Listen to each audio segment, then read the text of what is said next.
우리 한 목소리로 고백하기 원합니다. 인생의 밤도 하나님의 시간입니다. 한 번 더 고백하겠습니다. 내 인생의 밤도 하나님의 시간입니다. 오늘 본문은요, 초상집과 잔치집을 비교합니다. 결혼식과 장례식을 비교하죠. 그러면서 하는 말이 초상집에 가는 것이 잔치집에 가는 것보다 더 낫다, 그런 이야기를 해요. 보통 우리도 이런 이야기를 하잖아요. 저희 어머니가 이제 저한테 해주셨던 말 중에서 제가 참 기억에 남는 게, 결혼식은 못 가도 장례식은 꼭 가야 한다, 그런 이야기를 해 주셨습니다.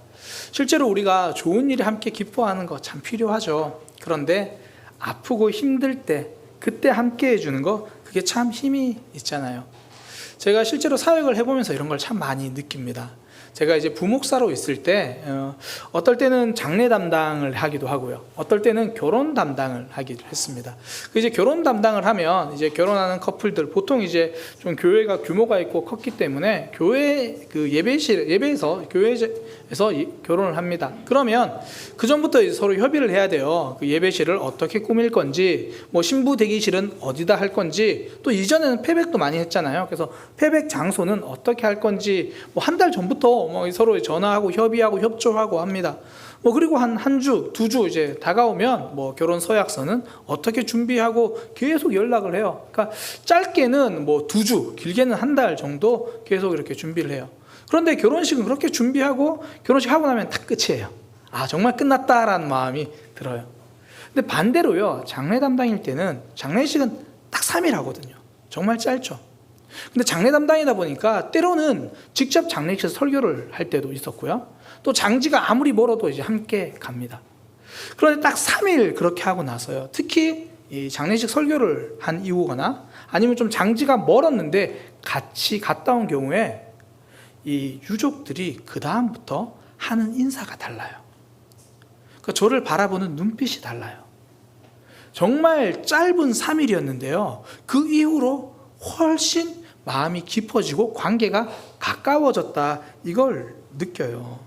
그러니까 2주 넘게 마음 쓴 결혼식은 하고 나면 끝인데 3일 진행한 장례식은 그 이후에도 고마운 그 관계가 계속 이어지더라고요. 그러니까 함께 기뻐하는 거 참 좋습니다. 필요하죠. 그러나 함께 아파하고 위로하는 거, 그게 관계를 참 깊게 만듭니다. 그런데 오늘 본문이 말하는 장례식의 유익은 그렇게 상대방을 향한 말이 아니라 바로 나 자신을 위한 말입니다.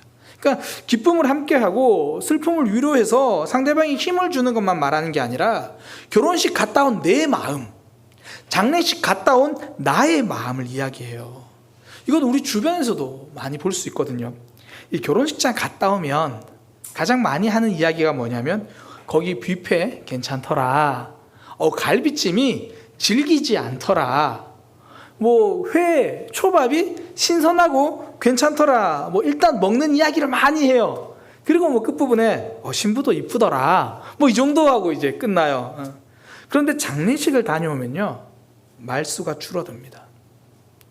더욱이 갑작스러운 죽음, 나와 비슷한 나이대의 죽음을 만나면 말은 줄어들고 생각이 많아져요. 참 사람 일 모른다, 부모님께 더 잘해야겠다. 결혼식 갔다 오면 할 말이 생기는데 장례식 다녀오고 나면 마음에 생각이 생기는 거죠.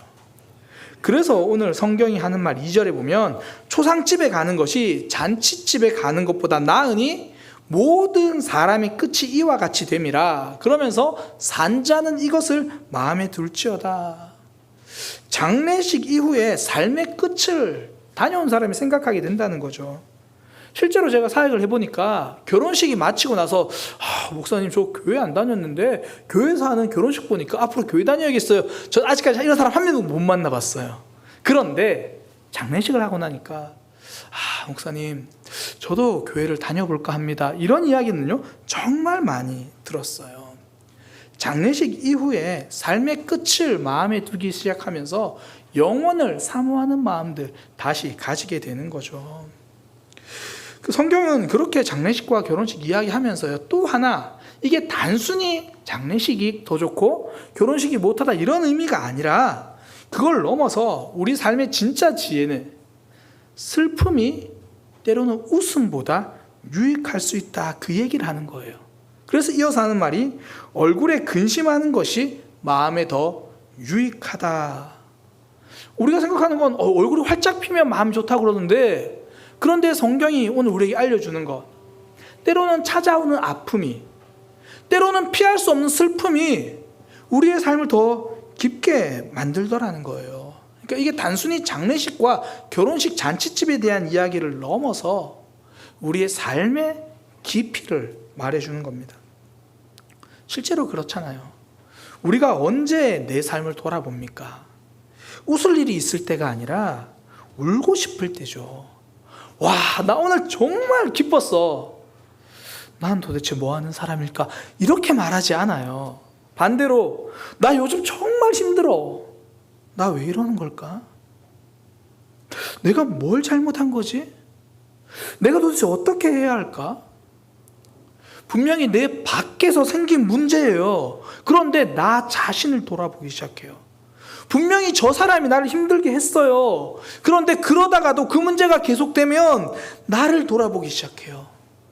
내가 무슨 문제가 있나? 내가 어떻게 해야 되지? 삶을 돌아보고 성찰하게 됩니다. 웃고 떠들 때는 몰랐는데 힘들고 아프니까 나 자신을 다시 한번 생각하게 되죠. 슬픔이 삶을 깊어지게 만듭니다.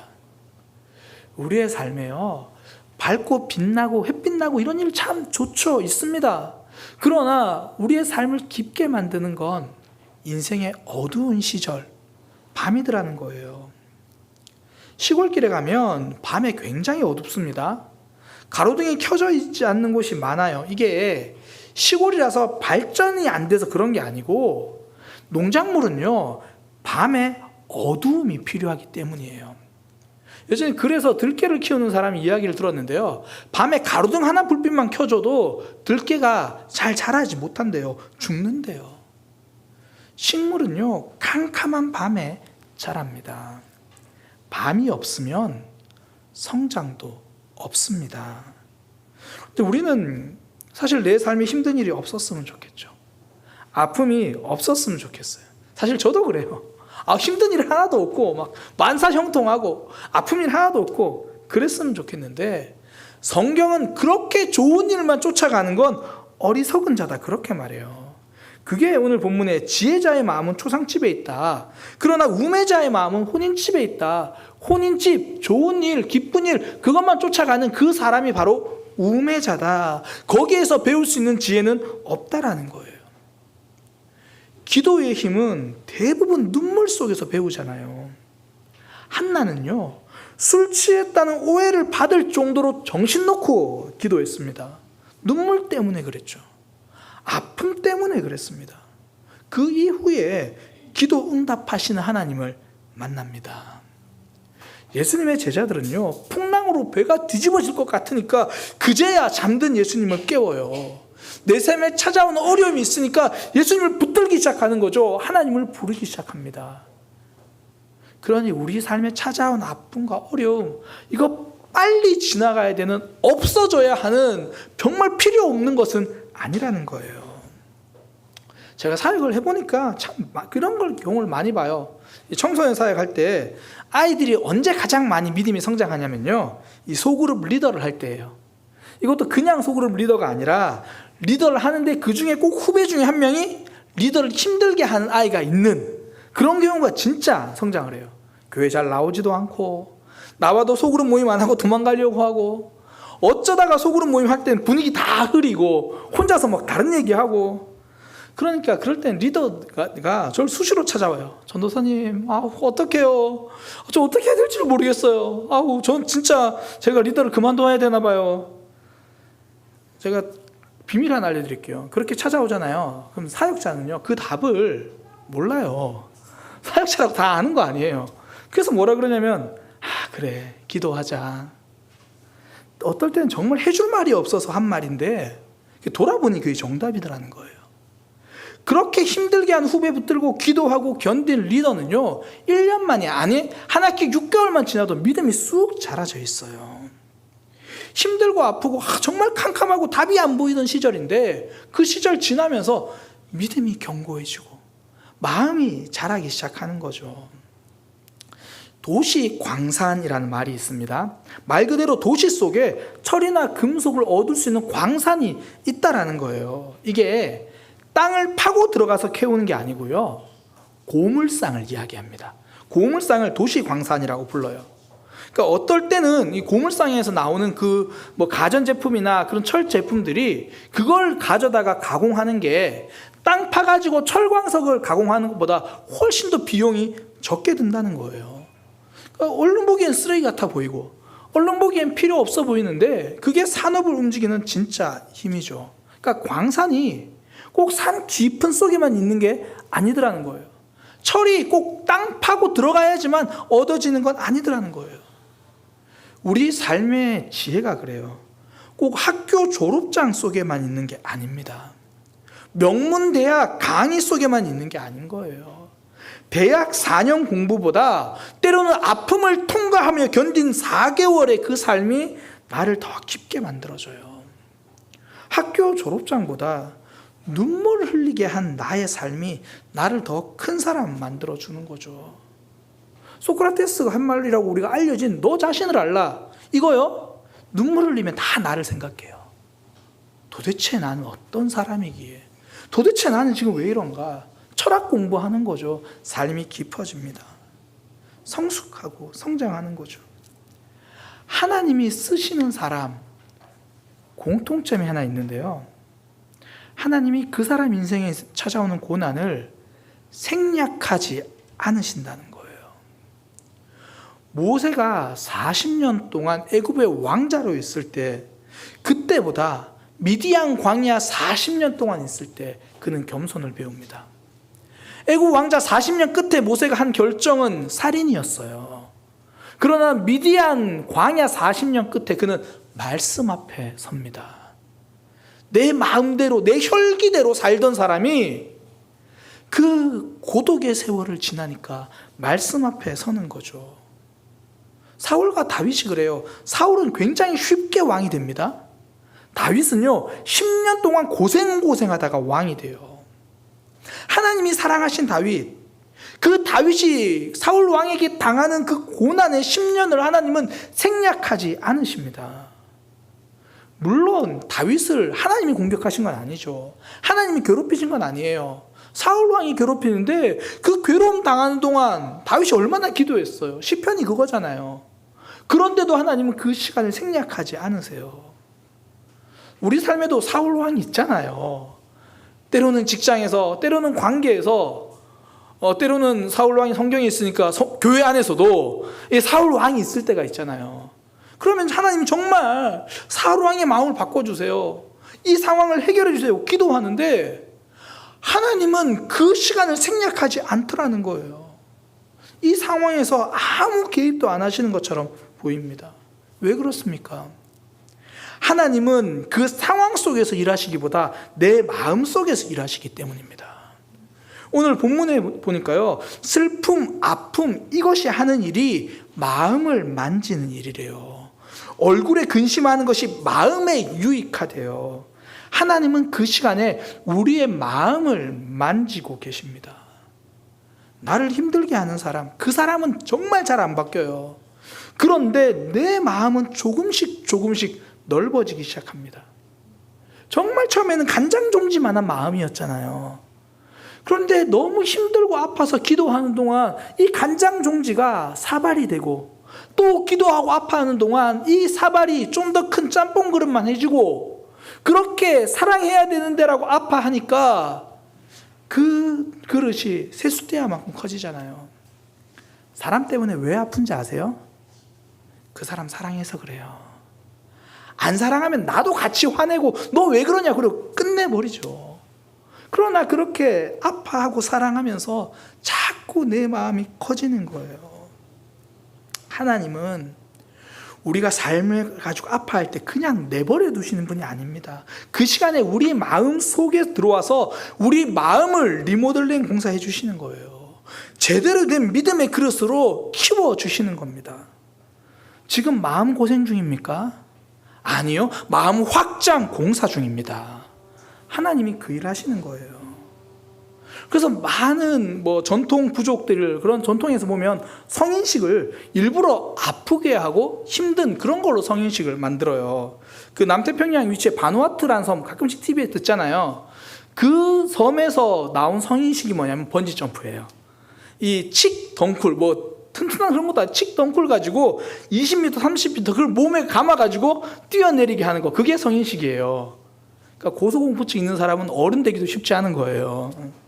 그리고 브라질 아마존강에 사는 사테레 마웨라는 부족은요, 성인식을 개미한테 쏘이는 거예요. 이 총알개미라고 이 독이 있는 개미가 쏘는데 한번 쏘이면 정말 아프대요. 얼마나 아프냐면 총에 맞은 것처럼 아프대요. 그래서 총알개미인데, 이게 또 그렇게 24시간 동안 고통이 있는데 문제는 죽지는 않는데요. 실제로 이 독 자체가. 그래가지고 성인식을 치러야 하는 사람 손에다가 그 총알개미를 넣은 자루를 묶어둔대요. 그리고 춤을 춰야 되는데 춤추는 동안 한 번도 이 소리를 지르지 않고 춤을 춰야 된다는 거예요. 그래야 어른이 된답니다. 지금 관점에 정말 위험한 행동도 많고 없어져야 할 악습도 많죠. 그러나 사람들은 그걸 아는 거예요. 아픔과 고난을 지나야 삶이 성숙한다. 아픔을 통과해 하면서 마음도 어른이 되고 믿음도 어른이 된다는 거예요.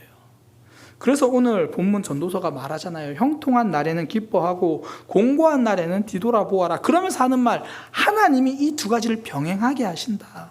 그 아픔의 시간, 그거 사단이 만들어낸 없어져야 될 시간이 아니라 하나님이 그래도 두고 보시고 일하시는 그런 시간이다. 그렇게 말해요. 식물이 자랄 때만 밤이 필요한 게 아닙니다.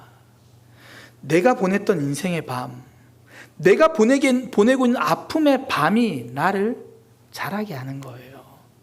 이렇게 우리를 성장시키는 거죠. 그 시간이 마음 학교고 믿음 학교입니다. 하나님은 이 아픔의 때에 우리의 마음 속에서 일하시는 거예요. 기억하십시오. 마음 고생하고 있는 시간이 아니라 마음 확장 공사하고 있는 때입니다. 그러면서 자라는 거예요. 그래서 우리가 기억해야 할 게 뭐냐면 좋은 것만 따라 살면 때로 위험할 수 있다는 거예요. 사단의 유혹이 참 위험한 게 뭐냐면 달콤하거든요. 좀 더 편한 거, 눈에 보기에 좋아 보이는 거, 일단 아픔이 없고 좀 내 마음 편한 거, 내 그냥 편한 대로 할 수 있는 거, 이걸로 우리를 유혹해요. 그래서 성경이 오늘 우리에게 하는 말, 칭찬보다 책망이 귀하다. 5절에 보니까 지혜로운 사람의 책망을 듣는 것이 우매한 자들의 노래소리 듣는 것보다 낫다. 그러니까 좋은 것만 쫓아가려고 하지 마라. 편한 것만 쫓아가려고 하지 마라. 노래, 그러니까 누가 나를 대단하다 찬양해주고 칭찬해주고 그런 것보다 오히려 책망이 더 유익하다. 그렇게 말해요. 칭찬은 고래도 춤춘다고 말하잖아요. 책망은 그 고래를 안전하게 만들어줍니다. 책망은 고래를 성장시킵니다. 이전에 그 장신대, 장로교 신학교죠. 거기에 설교학 교수님이 수업 시간 중에 이제 신학생들에게 설교학 교수님이니까 직접 써온 설교문을 발표하게 했습니다. 근데 문제는 뭐냐면 설교가 끝나면 너무 가혹하게 학생들에게 말씀하신다는 거예요. 그러니까 첫 마디가 뭐냐면 학생들이 설교문을 다 읽었어요. 첫 마디가 너 사꾼! 아니 나름 열심히 준비한 설교인데 교수님의 평가 좀 부족하다. 아직 배우는 단계니까 잘해봐라. 이것도 아니고 첫 마디가 너 사꾼! 얼마나 듣기 거북합니까? 그런데 그 교수님의 밑에서 배운 한 목사님이 그런 얘기를 하더라고요. 사역을 시작하고 담임 목사가 되어서도 그 목소리가 들릴 때가 있대요. 이것도 바쁘고 저것도 바쁘고 또 나도 이것저것 좀 일하다 보니까 설교 준비할 시간이 없어서 대충 사실 준비하고 있는데 그때 그 교수님의 목소리가 들리더라는 거예요. 너 사꾼! 때로는 하나님 말씀 전해야 되는데 나도 모르게 내 감정이 앞설 때 그때 교수님의 그 목소리가 마음속에 쟁쟁하게 들리더래요. 너 사꾼! 참 듣기 거북하고 가혹한 말이었는데 평생 목회하는 양식이 되었다고 이야기를 하더라고요. 잘한다, 괜찮다, 칭찬이 지금 기분 좋게 하는 달콤한 디저트가 될 수 있습니다. 때로는 지치면 단 거 먹어야죠. 그렇게 우리 마음 달래고 다시 일어설 힘을 주기도 합니다. 그러나 하나님이 알려주시는 책망은요, 낭떠러지로 걸어가고 있는 우리를 안전하게 붙들어 주십니다. 죄의 미끼를 덥석 물려고 하는 우리에게 믿음의 양식이 되어주는 거죠. 그래서 오늘 보면 7절부터 보면요, 계속 불편한 이야기만 합니다. 탐욕 부리지 마라. 탐욕은 지혜자도 멍청하게 만든다. 뇌물 받을 생각하지 마라. 그거 받으면 망한다. 8절에 지금 새로운 일 시작했다고 우쭐대지 마라. 끝까지 견딜 준비부터 하라. 참을 줄도 알아야 한다. 9절에 조급한 마음 가지고 하고 싶은 말 다 쏟아내지 마라. 내 마음대로 화내지 마라. 그거 어리석은 모습이다. 10절에 아, 옛날이요, 옛날이 좋았다 그러면서 지난 날만 말하고 다니지 마라. 그건 지혜가 아니다. 그거 어리석음 그 자체다. 계속 불편한 이야기만 합니다. 이 불편한 말들이 마음의 양식이죠. 지금 달콤한 말, 나를 그 모습 그대로 멈추게 하는, 나를 좌절한 자리에, 하나님과 멀어진 자리에 그대로 멈추게 하는 그 미끼를 쫓아가지 말고, 마음 불편해도 나를 살리는 그 책망, 믿음의 말을 붙들라는 거예요. 칭찬은 고래를 춤추게 합니다. 그러나 나를 향한 하나님의 책망은 우리의 믿음을 안전하게 하고요, 나를 성장시켜 줍니다. 사실 제가 가지고 있는 취미 중에 하나가 이 소설을 읽는 거예요. 와, 목사님 취미도 고상하네요. 아니, 그런 소설은 아니고요, 이 웹소설이라고, 옛날로 말하면 무협지 같은 게 읽는 거예요. 사실 그게 제 취미예요. 되게 가벼운 소설입니다.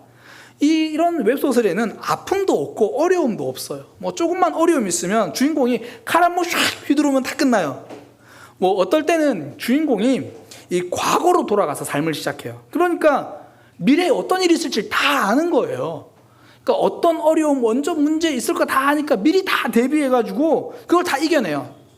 그 작년에 유명했던 그 재벌집 막내 아들, 이것도 원래 원작이 그런 웹소설인 거예요. 과거를 다 알고 시작합니다. 그러니 어려움이 오면요, 쉽게 말해서 새끼손가락 하나로 다 해결하는 거예요. 그래서 제가 혼자 쉴 때는 사실 그런 소설을 되게 많이 봐요. 마음 편하니까. 뭐 특별히 마음 줄일 일도 없고 또 뭔가 통쾌하고 그러니까. 그런데 문제는 뭐냐면 말 그대로 취미예요. 보고 나면 남는 건 하나도 없어요. 말 그대로 누워가지고 휴대폰으로 이렇게 보는 취미입니다. 그런데 제가 그렇게 누워서 보지 않고 딱 일어나서 책상 앞에서 노트북 켜놓고 보는 책들이 있어요. 이 명작들이죠. 노벨 문학상 받은 책들, 이름난 작가들의 고전 명작들. 일단 이건요, 절대 누워서 못 읽어요. 누워서 읽는 순간 3초 만에 하나님 만날 수 있습니다. 거의 잠드는 거예요. 너무 어려워요. 그리고 어렵기도 하지만요, 읽는데 마음이 너무 힘들어요. 어떨 땐 제가 책을 읽다가 덮고 거실에 나와서 그래요. 그럼 아내는 알아요, 왜 나왔는지. 마음 힘들어서 나왔다고. 너무 마음이 먹먹한 거예요. 삶의 아픔이 그대로 다 적혀 있으니까. 어떨 때는요, 책을 한 권 딱 덮고 나면, 두꺼운 책인데 읽고 나면 마음이 후련해야 되잖아요. 답답해요. 아, 이게 아픔이고 이게 삶인데, 심지어 어떤 책은 읽었는데도 무슨 말인지 하나도 모르겠어요. 그게 다시 봐요. 진짜 읽기 힘들고 불편해요. 그런데 그 시간이 나를 성장시켜요. 그래서 제가 후배 사역자들에게 강조하는 말이 있습니다. 무슨 말인지 잘 모르겠는 책도 꼭 읽어라. 무슨 말인지 몰라도 다 읽은 것만으로, 내용이 기억 안 나도 이해가 안 돼도 읽은 것만으로도 성장한다. 저도 이제 이번에 안식월 간다고 책을 한 권 주문했어요. 원래 이번에는 책 주문 안 해야지 생각을 했는데, 그래도 한 권은 주문해야지. 책 제목이 좋아요. 즐거운 학문. 네, 니체가 쓴 책입니다. 신은 죽었다고 말한 그 니체가 쓴 책인데요, 제목은 즐거운 학문인데 책은 750페이지가 넘어요. 그 니체가 이제 신은 죽었다라는 말을 이 책에서 했거든요. 저도 사실 전에만 들었지 한번 제대로 봐야겠다 싶어가지고 이걸 이제 주문을 했습니다. 제 예상은 딱 3일 동안 보려고 해요. 그러니까 3일 동안 어쨌든 씨름해 보려고 해요. 그러니까 즐거운 학문이 괴로운 3일이 되겠지만 그래야 성장한다는 걸 아니까.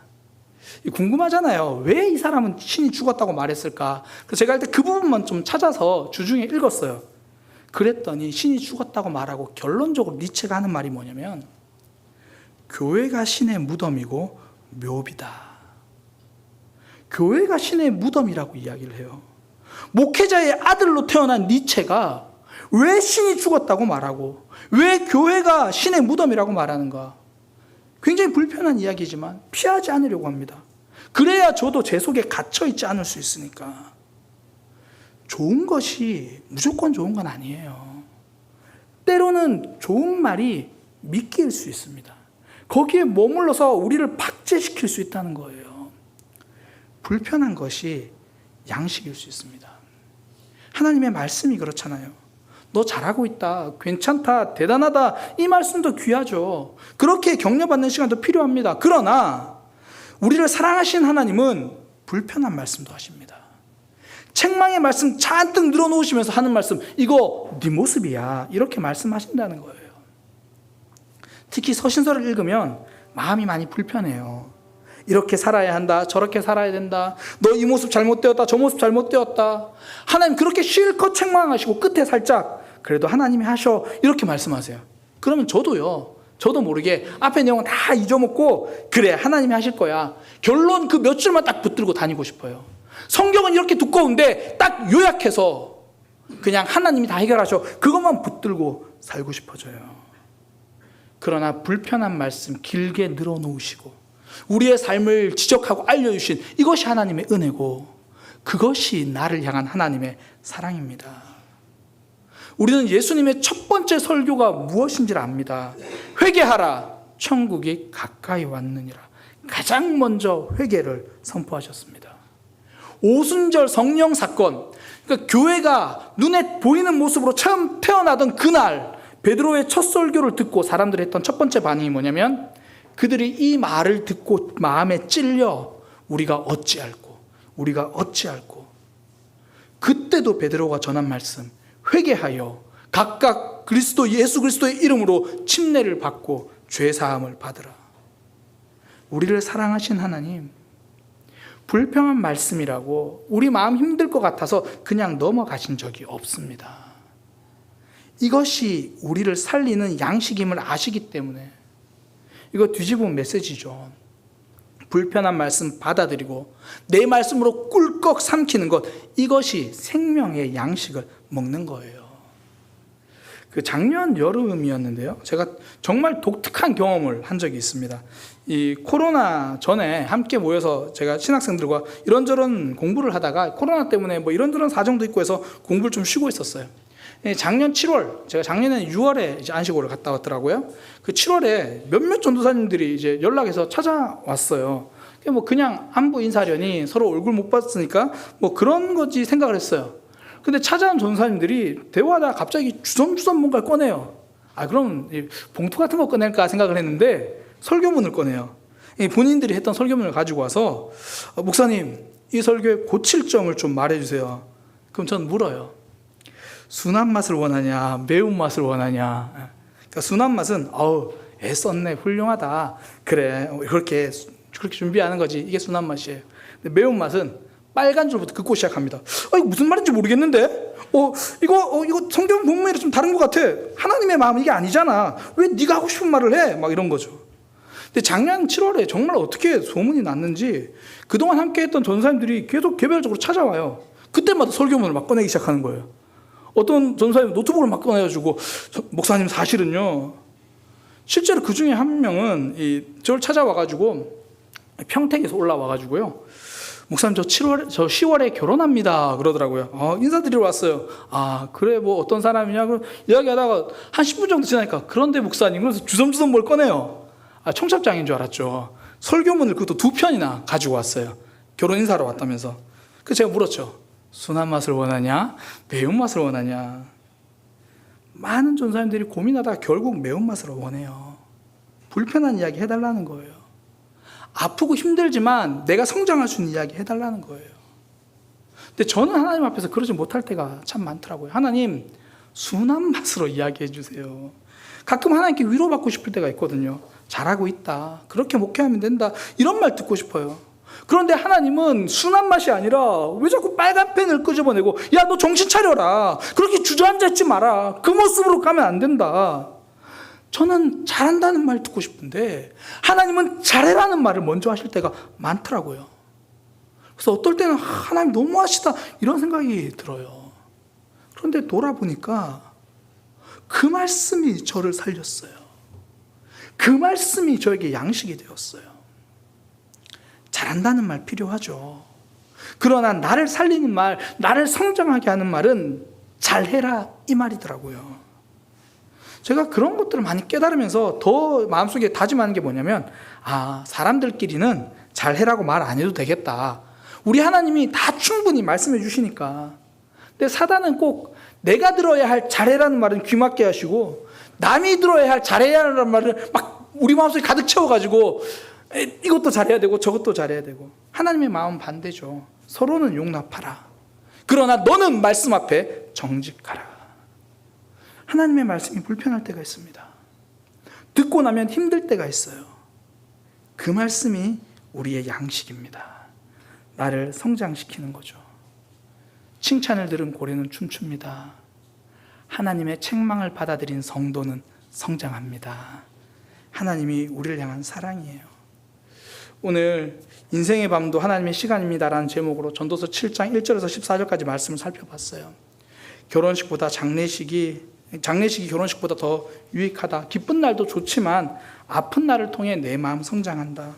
그 아픔의 시간, 마음 고생이 아니라 마음 확장하는 공사 중이다. 그 말씀 깨닫고 주님 앞에 이 시간 잘 견딜 수 있도록 기도하는 그런 믿음의 삶이 되기를 소망합니다. 하나님 책망이 말씀하실 때 있잖아요. 너무 칭찬에만 목말라 하지 말고 책망도 잘 삼키는 그런 믿음의 삶이 되기를 소망합니다.